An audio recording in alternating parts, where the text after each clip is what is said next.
ಬನ್ನಿ ವೀಕ್ಷಕರೇ, ಮುಂದಿನ ರಾಶಿ ತುಲಾ ರಾಶಿ. ಆಗಸ್ಟ್ ತಿಂಗಳ ಒಂದು ತುಲಾ ರಾಶಿಯ ಮಾಸ ಭವಿಷ್ಯ ಹೇಗಿದೆ ಅಂತ ತಿಳ್ಕೊಳ್ಳೋಣ. ಮೇಡಮ್, ಮುಂದಿನ ರಾಶಿ ತುಲಾ ರಾಶಿ. ತುಲಾ ರಾಶಿ ಬಗ್ಗೆ ತಿಳಿಸ್ಕೊಡಿ. ರಿಲ್ಯಾಕ್ಸ್ ಸ್ಟುಡಿಯೋ ವೀಕ್ಷಕರಿಗೆ ನನ್ನ ನಮಸ್ಕಾರಗಳು. ಬನ್ನಿ, ಆಗಸ್ಟ್ ತಿಂಗಳಲ್ಲಿ ಇದೇ ತುಲಾ ರಾಶಿಯವರಿಗೆ ಶುಕ್ರನ ಬದಲಾವಣೆ ಯಾವೆಲ್ಲ ಶುಭ ಫಲಗಳನ್ನ ಕೊಡುತ್ತಾ ನೋಡ್ತಾ ಹೋಗೋಣ. ನೋಡಿ, ತುಲಾ ರಾಶಿಗೂ ಅಧಿಪತಿ ಶುಕ್ರನೇ ಆಗ್ತಾನೆ. ಹೌದು, ಎರಡೆರಡು ರಾಶಿಗಳಿಗೂ ಕೂಡ ಋಷಭ ಮತ್ತೆ ತುಲಾಗೆ ಶುಕ್ರ ಫೈನಾನ್ಸ್ ಮಿನಿಸ್ಟರ್ ಅಂತ ಕರಿತೀವಿ. ನೋಡಿ, ಋಷಭ ರಾಶಿಯವರು ಎಷ್ಟು ಕಷ್ಟಪಟ್ಟು ಮೇಲ್ಗಡೆ ಬಂದು ಉನ್ನತ ಸ್ಥಾನವನ್ನ ಹೇರ್ತಾರೋ ಅಥವಾ ಉನ್ನತವಾಗಿ ಬದುಕುವಂತಹ ಸಮಯ ಇರ್ಬೋದು, ಲಕ್ಸುರಿ ಲೈಫ್ ಇರ್ಬೋದು, ಎಲ್ಲವನ್ನೂ ಶುಕ್ರ ಕೊಡ್ತಾರೆ. ತುಲಾ ರಾಶಿಯವರಿಗೂ ಕೂಡ ಆಸ್ ಇಟ್ ಈಸ್ ಕೊಡ್ತಾರೆ ರಿಸಲ್ಟ್. ಬಟ್ ಒಂದೇನಂದ್ರೆ, ತುಲಾ ರಾಶಿಯವರಲ್ಲಿ ಸಮಯ ಯಾಕೆ ಅವರಲ್ಲಿ ಬದಲಾವಣೆ ವೇಸ್ಟ್ ಆಗತ್ತೆ ಅಂತ ಅಂದ್ರೆ, ತಕ್ಕಡಿ ಹಿಡಿದ್ಬಿಟ್ಟಿದ್ದಾರೆ. ತೂಕ ಹಾಕರಲ್ಲೇ ಕಾಲ ಕಳೀತಾರೆ. ಹೌದು, ಅದನ್ನ ಕಡಿಮೆ ಮಾಡಿ ಅನ್ನೋದು ತುಲಾ ರಾಶಿಯವ್ರಿಗೆ ಹೇಳ್ತೀನಿ. ಜೊತೆಗೆ ತುಲಾ ರಾಶಿಗೆ ರಾಶಾಧಿಪತಿ ವ್ಯಯಕ್ಕೆ ಹೋಗಿದ್ದಾನೆ. ರಾಶಾಧಿಪತಿ ವ್ಯಯಕ್ಕೆ ಹೋಗಿದ್ದಾನೆ ಅಂದಾಗ ಏನಾಗತ್ತೆ, ಇಲ್ಲಿ ಸ್ವಲ್ಪ ಕಮಿಟ್ಮೆಂಟ್ ಲೈಫ್ ನ ತೋರಿಸ್ತಾನೆ ತುಲಾ ರಾಶಿಯವ್ರಿಗೆ. 6ನೇ ಮನೇಲಿ ಶನಿ ಇದ್ದಾನೆ, ಯಾವ್ದಕ್ಕೂ ಎದುರ್ತಾ ಇಲ್ಲ, ಮುನ್ನುಗ್ತಾ ಇದಾರೆ ಕೆಲಸ ಮಾಡ್ತೀನಿ ಅಂತ ಹೇಳಿ. ಬಟ್ ಆದ್ರೆ ರಾಶಾಧಿಪತಿ 12ನೇ ಮನೆ ವ್ಯಯಕ್ಕೆ ಹೋದಾಗ ಕಮಿಟ್ಮೆಂಟ್ ಗಳು ಮಾಡ್ಕೊಂಡು ಸ್ವಲ್ಪ ನಿದ್ದೆ ಬರ್ದೆ ಒದ್ಲಾಡೋದು, ಕಷ್ಟಪಡೋದು. ಯಾಕೆ ಕಮಿಟ್ಮೆಂಟ್ ಅಲ್ವಾ, ಎಲ್ಲ ಒಂದ್ ಕಡೆ ದುಡ್ಡನ್ನ ತಂದಾಕಿದ್ದಾರೆ, ಅಡ್ಜಸ್ಟ್ಮೆಂಟ್ ಮಾಡಾಕಿದ್ದಾರೆ. ನೆಕ್ಸ್ಟ್ ಅದನ್ನ ಸಗ್ರಿಗೇಟ್ ಮಾಡ್ಬೇಕು.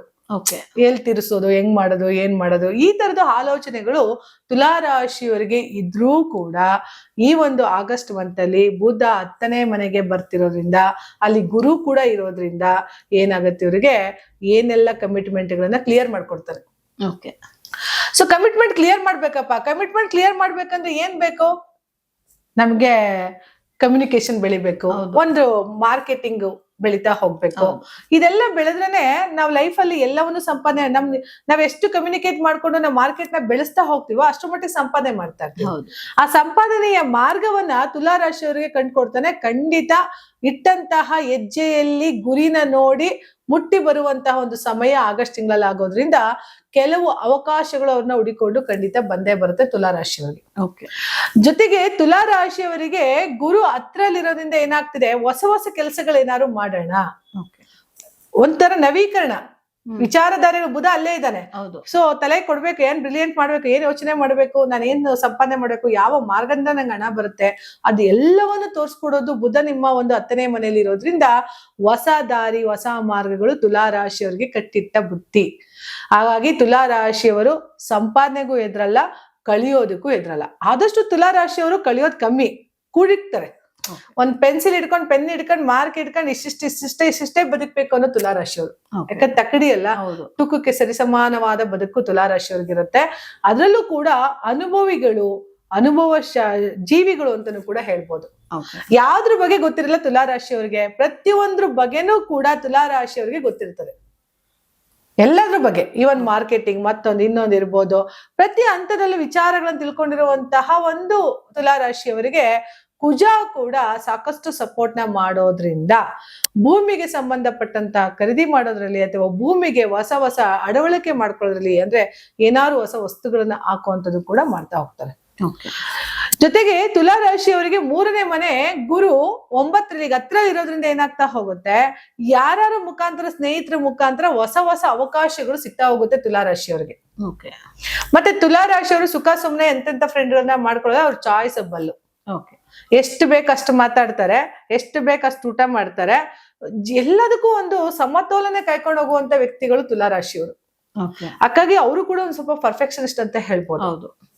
ಹೆಚ್ಚಾದ್ರೂ ಇಷ್ಟ ಆಗಲ್ಲ, ಕಡಿಮೆ ಆದ್ರೂ ಇಷ್ಟ ಆಗಲ್ಲ, ಒಂದೇ ತರ ಹೋಗ್ತಾರೆ. ಜೊತೆಗೆ 100 ಮಾತಾಡಿದ್ರು ಕೂಡ 101ನೇ ಮಾತು ಅವ್ರದ್ದು ಕೆಲಸಗಳು ನಡೀತದೆ. ಸೊ ನಾವ್ ಸುಮ್ನೆ ತುಲಾ ರಾಶಿಯವ್ರ ಹತ್ರ ಕೇಳ್ಕೋಬೇಕೇ ಹೊರತು ಅಡ್ವೈಸ್ ಮಾಡಕ್ ಹೋಗ್ಬಾರ್ದು. ಯಾಕಂದ್ರೆ ಅಡ್ವೈಸ್ ತಗೊಳ್ಳೋದೇ ಇಲ್ವಲ್ಲ ಅವರು. ಕರೆಕ್ಟ್. ಅವರ ಕೆಲಸವನ್ನ ಅವ್ರದೇ ಸಮಚಿತ್ತದಲ್ಲಿ ಮಾಡುವಂತಹ ತುಲಾ ರಾಶಿಯವರಿಗೆ ಖಂಡಿತ ಈ ಒಂದು ಮಾಸ ತಿಂಗಳಲ್ಲಿ ಏನಾಗುತ್ತೆ, ಶುಕ್ರ ಏನು ಕನ್ಯಾ ರಾಶಿಗೆ ಹೋಗ್ತಾ ಇದ್ದಾನೆ, ಕನ್ಯಾ ರಾಶಿಯಲ್ಲಿ ಶುಕ್ರ ನೀಚನಾಗ್ತಾ ಇರೋದ್ರಿಂದ ಒಳ್ಳೆ ಫಲಗಳನ್ನ ಕೊಡ್ತಾ ಹೋಗ್ತಾನೆ. ಯಾಕೆಂದ್ರೆ ಶುಕ್ರನ ಅಂಶ ಅಲ್ಲಿ ಇದೆ ಅಂತ ಹೇಳ್ಬೇಕಂತಂದ್ರೆ ಏನಾಗತ್ತೆ, ಒಂದು ವೀನಸ್ ಪರ್ಫೆಕ್ಷನ್ ಆಗಿ ನಮ್ ವೀನಸ್ ಕರೆಕ್ಟ್ ಆಗಿ ವರ್ಕ್ ಮಾಡ್ತಾ ಇದ್ದಾನ ಜಾತಕದಲ್ಲಿ ನೋಡ್ಕೋಬೇಕಾಗತ್ತೆ. ನೋಡಿ, ಮೊದಲೇ ಮಾಡ್ಬೇಕಾಗಿರೋದು ಏನಂದ್ರೆ, ನಮ್ ಜಾತಕದಲ್ಲಿ ಗುರು ಚೆನ್ನಾಗಿದ್ದಾನ, ಶುಕ್ರ ಚೆನ್ನಾಗಿದ್ದಾನ ನೋಡ್ಕೊಳ್ಳೇಬೇಕು. ಯಾಕಂದ್ರೆ ಗುರು ಶುಕ್ರ ಕಾಂಬಿನೇಷನ್ ಹೆಂಗೆ ಅಂತ ಅಂದ್ರೆ, ಗುರು ವಿದ್ಯೆಯನ್ನ ಕೊಡ್ತಾನೆ, ಬುಧ ಬುದ್ಧಿನ ಕೊಡ್ತಾನೆ, ಶುಕ್ರ ಹಣವನ್ನ ತಂದು ಕೊಡ್ತಾನೆ. ಈ 3 ಗ್ರಹಗಳು ನಿಮ್ಮ ಜಾತಕದಲ್ಲಿ ಉನ್ನತ ಸ್ಥಾನದಲ್ಲಿದ್ರೆ ನೀವು ಮಿಲೇನಿಯರ್ ಗಟ್ಲೆ ಸಂಪಾದನೆ ಮಾಡ್ಬೋದು. ಮೇಡಮ್, ಇವತ್ತು ಮಾರ್ಕೆಟಿಂಗ್ ಬೆಳೆದಿದೆ, ಇವತ್ತು ಕಮ್ಯುನಿಕೇಶನ್ ತುಂಬಾ ಈಸಿ ಇದೆ, ಯಾಕಂದ್ರೆ ಟೆಕ್ನಾಲಜಿ ಬೆಳೆದಿದೆ. ನಾವ್ ಆದಷ್ಟು ಬೇಗ ರೀಚ್ ಆಗ್ಬೋದು. ಆ ರೀಚ್ ಆಗೋದಕ್ಕೆ ಅವಕಾಶ ಸಿಗ್ತಾ ಇದೆ ಅಂದ್ರೆ ಅದು ಸದುಪಯೋಗ ಮಾಡ್ಕೋಬೇಕು ತುಲಾರಾಶಿಯವರು. ಖಂಡಿತ. ಇವತ್ತು ಎಷ್ಟೋ ಜನ ಇನ್ಸ್ಟಾಗ್ರಾಮ್ ಆಗಿರ್ಬೋದು, ಯೂಟ್ಯೂಬ್ ಆಗಿರೋದು ಈ ತರ ದುಡ್ಡುಗಳು ಮಾಡ್ತಾ ಇದಾರೆ. ಬಟ್ ಮಾಡೋದ್ರ ಜೊತೆಗೆ ನಮ್ ಕೆಲ್ಸಗಳು ಸ್ಥಿರವಾಗಿ ನಿಲ್ಬೇಕು, ಹೌದು, ಹೆಸರು ಉಳಿಬೇಕು. ಎಷ್ಟೋ ಒಂದ್ ಕಂಪನಿಗಳು ಬಂದೋಗಿದೆ. ಇವತ್ತು TVS ಕಂಪನಿ ಇದೆಯಾ, ಇವತ್ತು ಸುಜುಕಿ ಕಂಪನಿ ಇದೆಯಾ, ಹೌದು, ನಮ್ದು HMT watch so most powerful, ಅದೆಲ್ಲ HMT ಪವರ್ಫುಲ್. ಹೌದು. ಸೊ ಉಳ್ಕೊಳ್ಳುತ್ತೆ. ಕೊನೆವರೆಗೂ ಆ ಕಂಪನಿ ಇರ್ಬೋದು, ಕೊನೆವರೆಗೂ ಆ ಸಂಸ್ಥೆಗಳಿರ್ಬೋದು, ನಮ್ಮ ಹೆಸರುಗಳಿರ್ಬೋದು ಉಳ್ಕೋಬೇಕು ಅಂತ ಅಂದ್ರೆ ನಾವು ಯಾವ ಸಾಧನೆಯ ಹಾದಿಯಲ್ಲಿ ಹೋಗಿರ್ತೀವೋ ಆ ಸಾಧನೆಯ ಹಾದಿಯ ಗುರಿ ಹೆಂಗಿರ್ಬೇಕು ಅಂದ್ರೆ ಇನ್ನೊಬ್ಬರಿಗೆ ಸ್ಟೆಪ್ಸ್ ಆಗ್ಬೇಕು. ಅದಾದಾಗ್ಲೇ ನಾವು ಜೀವನದಲ್ಲಿ ಬೆಳವಣಿಗೆ ಆಗೋದು. ತುಲಾ ರಾಶಿಯವರು ಎಲ್ಲರಿಗೂ ಅಡ್ವೈಸ್ ಮಾಡ್ತಾರೆ, ಆದ್ರೆ ಅವರಿಗೆ ಅವರು ಬೆಳೆಯೋದ್ರಲ್ಲಿ ತುಂಬಾ ಕಷ್ಟ ಪಡ್ತಾರೆ. ನಿಮ್ಮನ್ನ ಯಾರು ಬೆಳೆಸಲ್ಲ, ನಿಮಗ್ ನೀವೇ ಬೆಳಿಬೇಕು, ನಿಮಗ್ ನೀವೇ ಗುರುಗಳಾಗ್ಬೇಕು. ನೀವು ಬೆಳೆದಾಗ ಮಾತ್ರ ಮುನ್ನುಗ್ಗಿ ಸಮಯವನ್ನ ನೋಡ್ಕೊಂಡು ಹೋಗ್ತಾ ಹೋದ್ರೆ ಅವಕಾಶಗಳು ನಿಮ್ಮನ್ನ ತಪ್ಪೋಗುತ್ತೆ. ನೋಡಿ, ಇವತ್ತು ಮೋಸ್ಟ್ ದ್ಯಾನ್ ಪವರ್ಫುಲ್ ತುಲಾ ರಾಶಿ ಅವರೆಲ್ಲರೂ ಕೂಡ ಇಂಡಸ್ಟ್ರಿ ಇದ್ದಾರೆ, ಸಿಕ್ಕಾಬಟ್ಟೆ ಹೆಸರುಗಳನ್ನ ಮಾಡಿದ್ದಾರೆ. ನಿಮ್ಗೆ ಹೆಸರು ಮಾಡೋರ್ಗೂ ಕಷ್ಟ. ತುಲಾ ರಾಶಿ ಅವರಿಗೆ ಒಂದ್ ಸರಿ ನೀವ್ ಹೆಸರು ಮಾಡಿದ್ರಿ ಅಂತ ಅಂದ್ರೆ ತಿರುಗಿ ವಾಪಸ್ಸು ನೀವು ನೋಡೋದಿಲ್ಲ. ಹಾಗಾಗಿ ಶ್ರಮ ಪಡಿ, ಡೆಡಿಕೇಟ್ ಪಡೋದ್ರಿಂದ ಏನ್ ಸ್ಟೆಪ್ ಇಟ್ಟಿದ್ರೋ ಅದು ಮುನ್ನುಗ್ಗಿ ಅವತ್ತಿಂದ ಕೆಲಸ ಮಾಡ್ಬೇಕು ಅನ್ನೋದನ್ನ ಸಾಧನೆಗೆ ಕೈ ಕೊಟ್ಬಿಟ್ರೆ ನೀವು ನಿಮ್ಮ ಹೆಸರು ಅಮರವಾಗಿ ಉಳ್ಕೊಂಡ್ಬಿಡುತ್ತೆ. ತುಲಾ ರಾಶಿಯವರು ಸಾಧನೆ ಮಾಡೋದ್ರಲ್ಲಿ ಎತ್ತಿದ ಕೈ. ದಯವಿಟ್ಟು ಅದ್ರ ಬಗ್ಗೆ ಸಾಧನೆ ಕಡೆ ಗಮನ ಕೊಡಿ.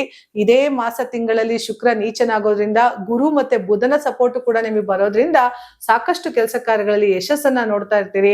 ಎಲ್ಲ ಕೆಲಸ ಕಾರ್ಯಗಳು ಹೆಂಗಿರುತ್ತೆ ಅಂತಂದ್ರೆ ನಿಮ್ಮನ್ನ ಹುಡಿಕೊಂಡು ಬರುತ್ತೆ ಅವಕಾಶಗಳು. ಆ ಅವಕಾಶಗಳನ್ನ ಸದುಪಯೋಗ ಮಾಡ್ಕೊಂಡು ಇನ್ನಷ್ಟು ಹಣದ ಅವಕಾಶಗಳನ್ನ ಹೆಚ್ಚಿಸ್ತಾ ಹೋಗಿ. ಅಂದ್ರೆ ಹಣ ಇದ್ರೇನೆ ಜೀವನದಲ್ಲಿ ಎಲ್ಲವನ್ನೂ ಪಡೆಯೋಕೆ ಸಾಧ್ಯ, ಜೀವನ ಮಾಡೋದಕ್ಕೆ ಸಾಧ್ಯ ಆಗಿರೋದ್ರಿಂದ ಇನ್ನಷ್ಟು ನಿಮ್ಮಲ್ಲಿ ಲಕ್ಷ್ಮಿ ಯಥೇಚ್ಛವಾಗ್ಲಿ ಅಂತ ಹೇಳ್ತಾ ನನ್ನ ಮಾತನ್ನ ಮುಗಿಸ್ತಾ ಇದ್ದೀನಿ. ಧನ್ಯವಾದಗಳು. ನೋಡಿದ್ರಲ್ಲ ವೀಕ್ಷಕರೇ, ಈ ಒಂದು ತುಲಾ ರಾಶಿ ಆಗಸ್ಟ್ ತಿಂಗಳ ಮಾಸ ಭವಿಷ್ಯ ಹೇಗಿತ್ತು ಅಂತ. ಹಾಗಿದ್ರೆ ಬನ್ನಿ ಮುಂದಿನ ರಾಶಿ ಬಗ್ಗೆ ತಿಳ್ಕೊಳ್ಳೋಣ.